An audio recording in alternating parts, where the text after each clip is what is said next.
श्री शिवाय नमस्तुभ्यम। शिव पुराण की कथा सुनने वाले सभी भक्तों का आज की कथा में हार्दिक स्वागत है। भगवान भोलेनाथ और माता पार्वती आपकी समस्त मनोकामनाओं को पूर्ण करें।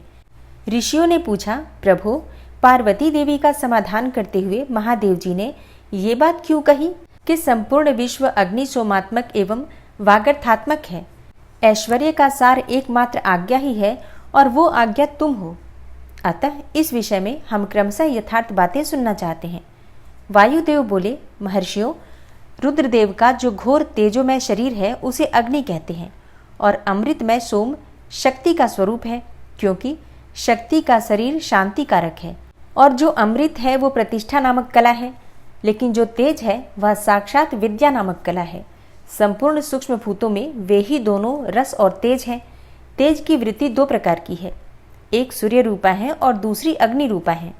इसी तरह रसवृत्ति भी दो प्रकार की है, एक है सोम रूपिणी और दूसरी जल रूपिणी।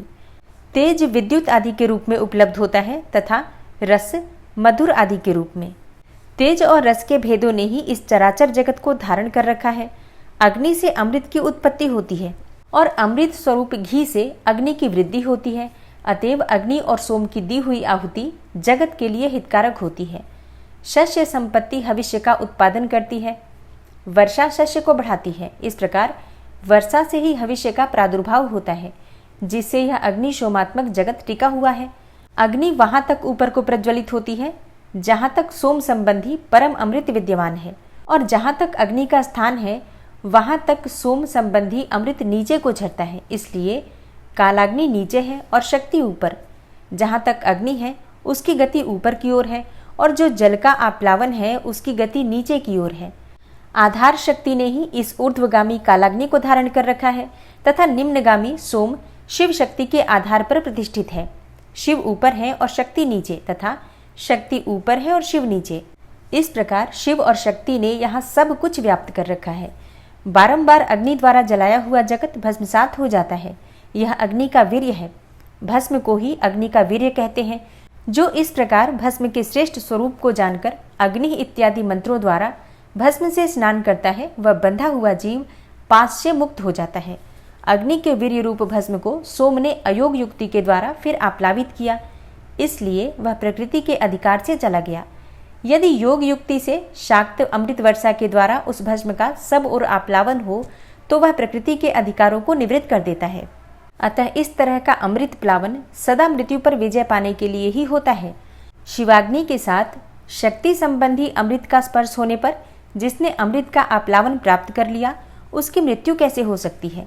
जो अग्नि के इस गुह्य स्वरूप को तथा पूर्वोक्त अमृत प्लावन को ठीक ठीक जानता है वह अग्नि सोमात्मक जगत को त्याग कर फिर यहाँ जन्म नहीं लेता। जो शिवाग्नि से शरीर को दग्ध करके शक्ति स्वरूप सोमामृत से योग मार्ग के द्वारा इसे आप्लावित करता है वह अमृत स्वरूप हो जाता है। इसी अभिप्राय को हृदय में धारण करके महादेव जी ने इस संपूर्ण जगत को अग्नि सोमात्मक कहा था। उनका ये कथन सर्वथा उचित है। और अब आप सुनेंगे जगत वाणी और अर्थ रूप है, इसका प्रतिपादन। वायु देवता कहते हैं, महर्षियों, अब ये बता रहा हूँ कि जगत की वागर्थात्मकता की सिद्धि कैसे की गई है। 6 अध्वाओं अर्थात मार्गों का सम्यक ज्ञान मैं संक्षेप से ही करा रहा हूँ, विस्तार से नहीं। कोई भी ऐसा अर्थ नहीं है जो बिना शब्द का हो और कोई भी ऐसा शब्द नहीं है जो बिना अर्थ का हो। अतः समयानुसार सभी शब्द संपूर्ण अर्थों के बोधक हैं। प्रकृति का यह परिणाम शब्द भावना और अर्थ भावना के भेद से 2 प्रकार का है। उसे परमात्मा शिव तथा पार्वती की प्राकृत मूर्ति कहते हैं। उनकी जो शब्दमयी विभूति है उसे विद्वान 3 प्रकार की बताते हैं, स्थूला, सूक्ष्मा और परा। स्थूला वो है जो कानों को प्रत्यक्ष सुनाई देती है, जो केवल चिंतन में आती है उसे सूक्ष्मा कही गई है, और जो चिंतन की सीमा से भी परे है उसे परा कहा गया है। वह शक्ति स्वरूपा है। वही शिव तत्व के आश्रित रहने वाली पराशक्ति कही गई है। ज्ञान शक्ति के संयोग से वही इच्छा की उपोद्बलिका उसे दृढ़ करने वाली होती है। वह संपूर्ण शक्तियों की समष्टि रूपा है और वही शक्ति तत्व के नाम से विख्यात होकर समस्त कार्य समूह की मूल प्रकृति मानी गई है। उसी को कुंडलिनी कहा गया है। वही विशुद्धाध्वपरा माया है। वह स्वरूपतः विभाग रहित होती हुई भी 6 अध्वाओं के रूप में विस्तार को प्राप्त होती है। इन 6 अध्वाओं में से 3 तो शब्द रूप हैं और 3 अर्थ रूप बताए गए हैं। सभी पुरुषों को आत्मशुद्धि के अनुरूप संपूर्ण तत्वों के विभाग से लय और भोग के अधिकार प्राप्त होते हैं। वे संपूर्ण तत्व कलाओं द्वारा यथा योग्य प्राप्त हैं। परा प्रकृति के जो आदि में 5 प्रकार के परिणाम होते हैं वे ही निवृत्ति आदि कलाएं हैं। मंत्राध्वा, पदाध्वा और वर्णाध्वा ये 3 अध्वा शब्द से संबंध रखते हैं तथा भुवनाध्वा, तत्वाध्वा और कलाध्वा ये 3 अर्थ से संबंध रखने वाले हैं। इन सब में भी परस्पर व्याप्य और व्यापक भाव बताया जाता है। संपूर्ण मंत्र पदों से व्याप्त है क्योंकि वे वाक्य रूप हैं। संपूर्ण पद भी वर्णों से व्याप्त है क्योंकि विद्वान पुरुष वर्णों के समूह को ही पद कहते हैं और वे वर्ण भी भुवनों से व्याप्त हैं क्योंकि उन्हीं में उनकी उपलब्धि होती है। भुवन भी तत्वों के समूह द्वारा बाहर भीतर से व्याप्त हैं क्योंकि उनकी उत्पत्ति ही तत्वों से हुई है। उन कारणभूत तत्वों से ही उनका आरंभ हुआ है। अनेकों भवन उनके अंदर से ही प्रकट हुए हैं। उनमें से कुछ तो पुराणों में प्रसिद्ध हैं। अन्य भुवनों का ज्ञान शिव संबंधी आगम से प्राप्त करना चाहिए। कुछ तत्व सांख्य और योग शास्त्रों में भी प्रसिद्ध हैं। शिव शास्त्रों में प्रसिद्ध तथा दूसरे भी जो तत्व हैं वे सब के सब कलाओं द्वारा यथा योग्य व्याप्त हैं। परा प्रकृति के जो आदिकाल में 5 परिणाम हुए वे ही निवृत्ति आदि कलाएं हैं। वे 5 कलाएं उत्तरोत्तर तत्वों से व्याप्त हैं। अतः पराशक्ति सर्वत्र व्यापक है। वह विभाग रहित होकर भी 6 अध्वाओं के रूप में विभक्त है। शक्ति से लेकर पृथ्वी तत्व पर्यंत संपूर्ण तत्वों का प्रादुर्भाव शिव तत्व से हुआ है। अतः जैसे घड़े आदि मिट्टी से व्याप्त हैं उसी प्रकार से वे सारे तत्व एकमात्र शिव से ही व्याप्त हैं। जो 6 अध्वाओं से प्राप्त होने वाला है वही शिव का परम धाम है। 5 तत्वों के शोधन से व्यापिका और अव्यापिका शक्ति जानी जाती है। निवृत्ति कला के द्वारा रुद्रलोक पर्यंत ब्रह्मांड की स्थिति का शोधन होता है। प्रतिष्ठा कला द्वारा उससे भी ऊपर जहाँ तक अव्यक्त की सीमा है वहाँ तक की शोध की जाती है। मध्यवर्तिनी विद्या कला द्वारा उससे भी ऊपर विद्वेश्वर पर्यंत स्थान का शोधन होता है। शांति कला द्वारा उससे भी ऊपर के स्थान का तथा शांत्यतीता कला के द्वारा अध्वा के अंत तक का शोधन हो जाता है। उसी को परम व्योम कहा गया है। ये 5 तत्व बताए गए जिनसे संपूर्ण जगत व्याप्त है। वहीं साधकों को यह सब कुछ जानना चाहिए। जो अध्वा की व्याप्ति को न जानकर शोधन करना चाहता है वह शुद्धि से वंचित रह जाता है, उसके फल को नहीं पा सकता। उसका सारा परिश्रम व्यर्थ केवल नरक की ही प्राप्ति कराने वाला होता है। शक्तिपात का संयोग हुए बिना तत्वों का ठीक ठीक ज्ञान नहीं हो सकता। उनकी व्याप्ति और वृद्धि का ज्ञान भी असंभव है। शिव की जो चिंतन स्वरूपा परमेश्वरी पराशक्ति है वही आज्ञा है। उस कारण स्वरूपा आज्ञा के सहयोग से ही शिव संपूर्ण शिव के अधिष्ठाता हैं। विचार दृष्टि से देखा जाए तो आत्मा में कभी विकार नहीं होता। वह विकार की प्रतीति माया मात्र है। न तो बंधन है और न उस बंधन से छुटकारा दिलाने वाली कोई मुक्ति ही है। शिव की जो अव्यभिचारिणी पराशक्ति है वही संपूर्ण ऐश्वर्य की पराकाष्ठा है। उन्हीं के समान धर्म वाली है और विशेषतः उनके उन विलक्षण भावों से युक्त है। उसी शक्ति के साथ शिव गृहस्थ बने हुए हैं और वह भी सदा उन शिव के साथ ही उनकी गृहिणी बनकर रहती हैं। जो प्रकृति जन्य जगत रूप कार्य है वही उन शिव दंपत्ति की संतान है। शिव कर्ता है और शक्ति कारण, यही उन दोनों का भेद है। वास्तव में एकमात्र साक्षात शिव ही 2 रूपों में स्थित है। कुछ लोगों का कहना है कि स्त्री और पुरुष रूप में ही उनका भेद है, जबकि अन्य लोग कहते हैं कि पराशक्ति शिव में नित्य समवेत है। जैसे प्रभा सूर्य से भिन्न नहीं है उसी प्रकार चित्त स्वरूपिणी पराशक्ति शिव से अभिन्न ही है। यही सिद्धांत है। अतः शिव परम कारण है। उनकी आज्ञा ही परमेश्वरी है। उसी से प्रेरित होकर शिव की अविनाशी मूल प्रकृति कार्यभेद से महामाया, माया और त्रिगुणात्मिक प्रकृति इन तीनों रूपों में स्थित होकर 6 अध्वाओं को प्रकट करती हैं। वह 6 प्रकार का अध्वा वागर्थमय है, वही संपूर्ण जगत के रूप में स्थित है। सभी शास्त्र समूह इसी भाव का विस्तार से प्रतिपादन करते हैं। तदनंतर ऋषियों ने कई कारण दिखाकर पूछा, वायुदेव, यदि शिव सदा शांत भाव से ही रहकर सब पर अनुग्रह करते हैं तो सबकी अभिलाषाओं को एक साथ ही पूर्ण क्यों नहीं कर देते? जो सब कुछ करने में समर्थ होगा वह सबको एक साथ ही बंधन मुक्त क्यों नहीं कर सकेगा? यदि कहें अनादिकाल से चले आने वाले सबके विचित्र कर्म अलग अलग हैं, अतः सबको एक समान फल नहीं मिल सकता, तो ये ठीक नहीं है, क्योंकि कर्मों की विचित्रता भी यहाँ नियामक नहीं हो सकती। कारण कि वे कर्म भी ईश्वर के कराने से ही होते हैं। इस विषय में बहुत कहने से क्या लाभ? उपर्युक्त रूप से विभिन्न युक्तियों द्वारा फैलाई गई नास्तिकता जिस प्रकार से शीघ्र ही निवृत्त हो जाए वैसा उपदेश कीजिए। तब वायु देवता ने कहा, ब्राह्मणों, लोगों ने युक्तियों से प्रेरित होकर जो संशय उपस्थित किया है वह उचित ही है, क्योंकि किसी बात को जानने की इच्छा अथवा तत्व ज्ञान के लिए उठाया गया प्रश्न साधु बुद्धि वाले पुरुषों में नास्तिकता का उत्पादन नहीं कर सकता। मैं इस विषय में ऐसा प्रमाण प्रस्तुत करूंगा जो सत्पुरुषों के मोह को दूर करने वाला है। असत पुरुषों का जो अन्यथा भाव होता है उसमें प्रभु शिव की कृपा का अभाव ही कारण है।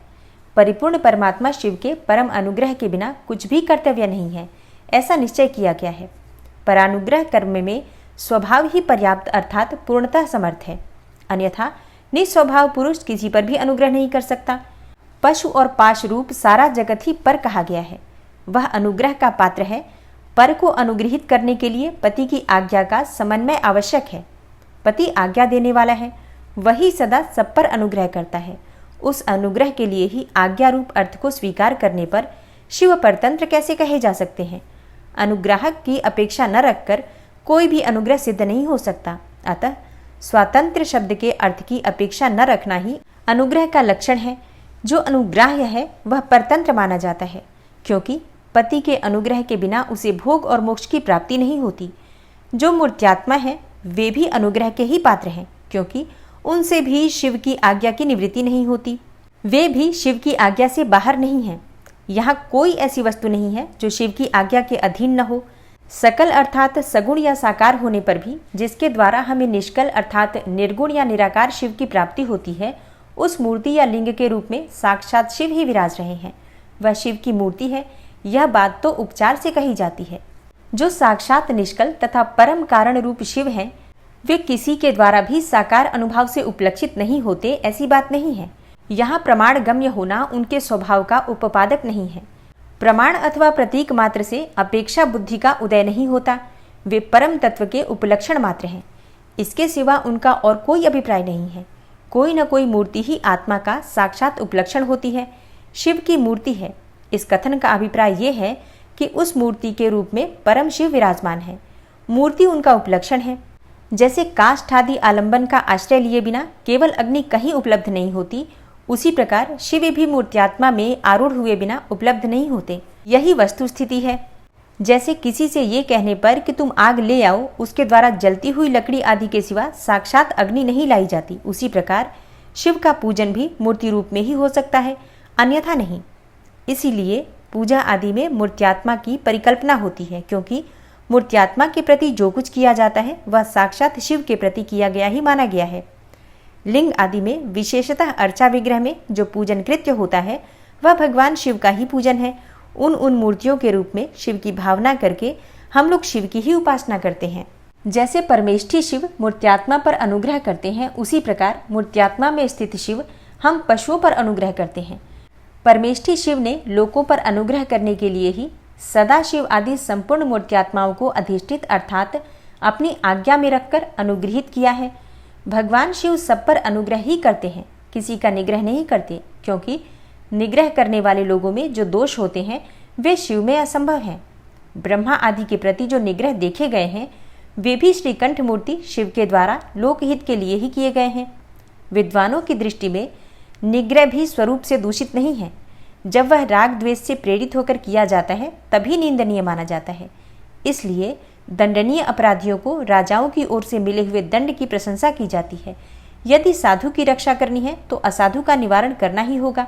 पहले साम आदि 3 उपायों से असाधु के निवारण का प्रयत्न किया जाता है।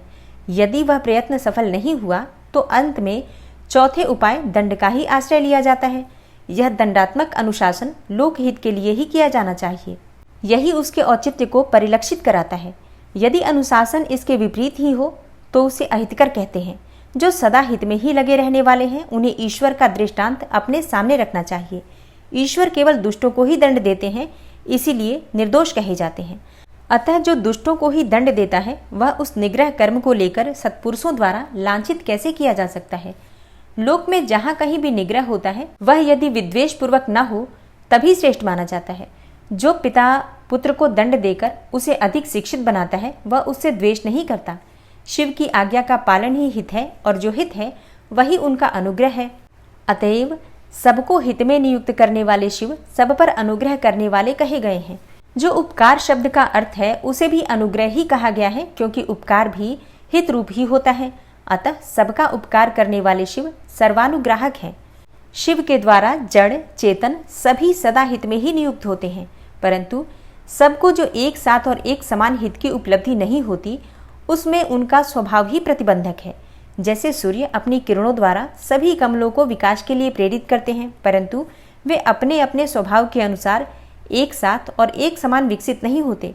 स्वभाव भी पदार्थों के भावी अर्थ का कारण होता है, किंतु वह नष्ट होते हुए अर्थ को कर्ताओं के लिए सिद्ध नहीं कर सकता।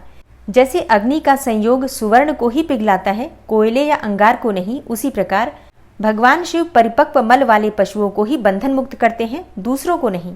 जो वस्तु जैसी होनी चाहिए वैसी वह स्वयं नहीं बनती। वैसी बनने के लिए कर्ता की भावना का सहयोग होना आवश्यक है। कर्ता की भावना के बिना ऐसा होना संभव नहीं है। अतः कर्ता सदा स्वतंत्र होता है। सब पर अनुग्रह करने वाले शिव जिस तरह स्वभाव से ही निर्मल हैं, उसी तरह जीव संज्ञा धारण करने वाली आत्माएं स्वभावतः मलिन होती हैं। यदि ऐसी बात न होती तो वे जीव क्यों नियम पूर्वक संसार में भटकते और शिव क्यों संसार बंधन से परे रहते। विद्वान पुरुष कर्म और माया के बंधन को ही जीव का संसार कहते हैं। यह बंधन जीव को ही प्राप्त होता है, शिव को नहीं। इसमें कारण है जीव का स्वाभाविक मल, और वह कारणभूत मल जीवों का अपना स्वभाव ही है, आगंतुक नहीं है। यदि आगंतुक होता तो किसी को भी किसी भी कारण से बंधन प्राप्त हो जाता। जो यह हेतु है वह एक है, क्योंकि सब जीवों का स्वभाव एक सा है। यद्यपि सब में एक सा आत्मभाव है, तो भी मल के परिपाक और अपरिपाक के कारण कुछ जीव बद्ध हैं और कुछ बंधन से मुक्त हैं। बद्ध जीवों में भी कुछ लोग लय और भोग के अधिकार के अनुसार उत्कृष्ट और निकृष्ट होकर ज्ञान और ऐश्वर्य आदि की विषमता को प्राप्त होते हैं। अर्थात कुछ लोग अधिक ज्ञान और ऐश्वर्य से युक्त होते हैं तथा कुछ लोग कम। कोई मूर्त्यात्मा होते हैं और कोई साक्षात शिव के समीप विचरने वाले होते हैं। उन मूर्त्यात्माओं में भी कोई तो शिव स्वरूप होकर चहुं अध्वामों के ऊपर स्थित होते हैं, तो कोई अध्वामों के मध्य मार्ग में महेश्वर होकर रहते हैं, और कोई निम्न भाग में रुद्र रूप से स्थित होते हैं।